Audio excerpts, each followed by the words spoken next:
apology.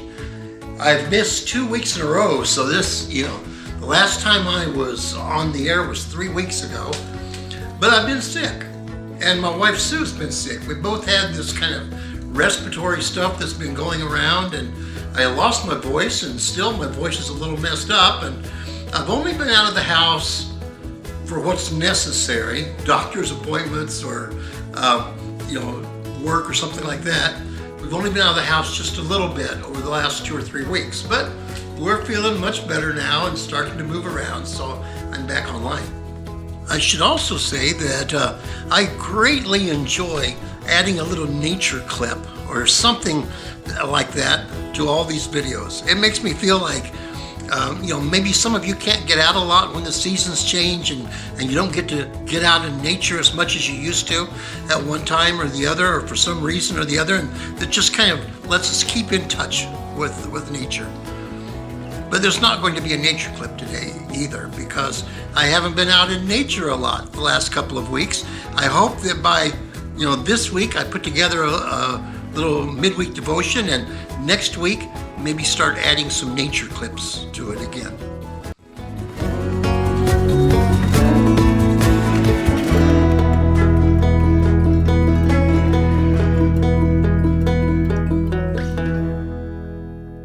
The last midweek video that I made, I shared with you, I said what I said was going to be my 2 favorite quotes from Confucius. Well, I did one of them, and now it's been a couple of weeks or a third week going on, so it's been a gap. But I'll share another Confucian quote that I really like. And as I start thinking about it, there are a lot of them that I like. But here's the second one I want to share.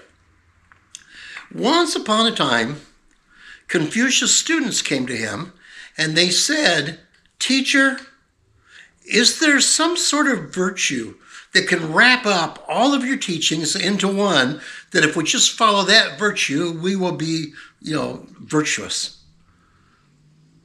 And Confucius turned to them and said, "Isn't reciprocity such a virtue?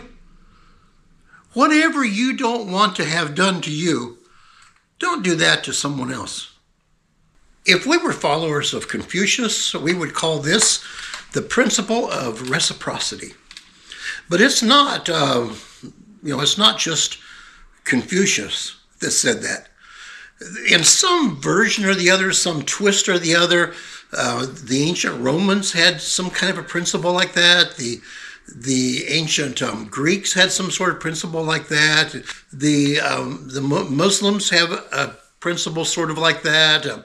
Some of the Hindus, some of the atheists.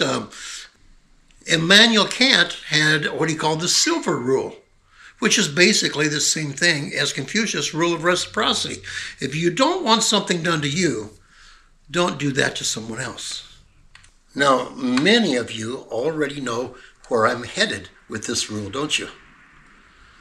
In the Sermon on the Mount, Jesus addressed the same idea.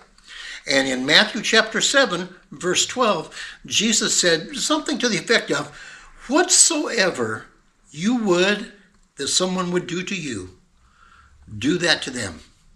And then he said, this sums up the law and the prophets. That is, it sums up all of the Old Testament teaching into one nugget.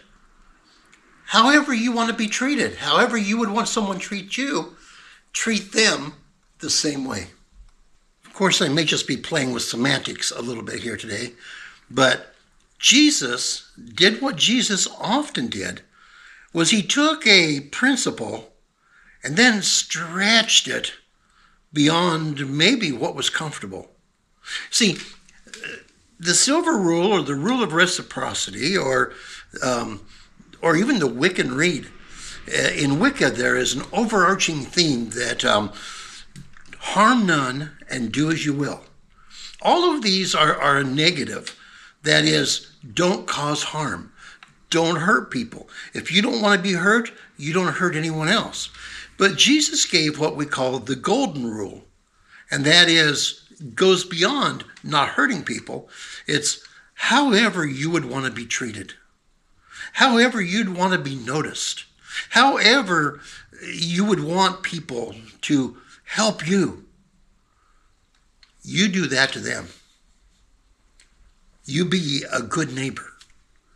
You be a good friend, even to those that aren't friendly, to everyone, in everything, in everyone, in every time. You go the extra mile and you treat them, not just not harming them, but you treat them the way you'd want to be treated.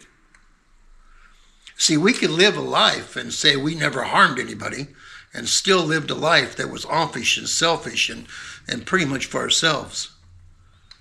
But this goes even a little beyond that. Now, that just may be playing with semantics. What do you think? Do they both mean the same thing? Is there something more to that?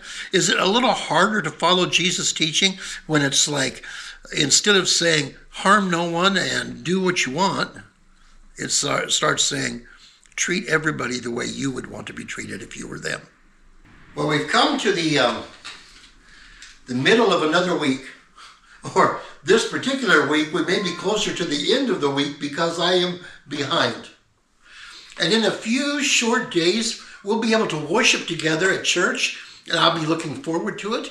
But between now and between them, if we were to take this golden rule of Jesus literally and seriously, would it make a difference? Would it make a difference in the way you act between the time we're watching this and the next church service together? Let's kind of chew on it a bit. See if there's something there for us.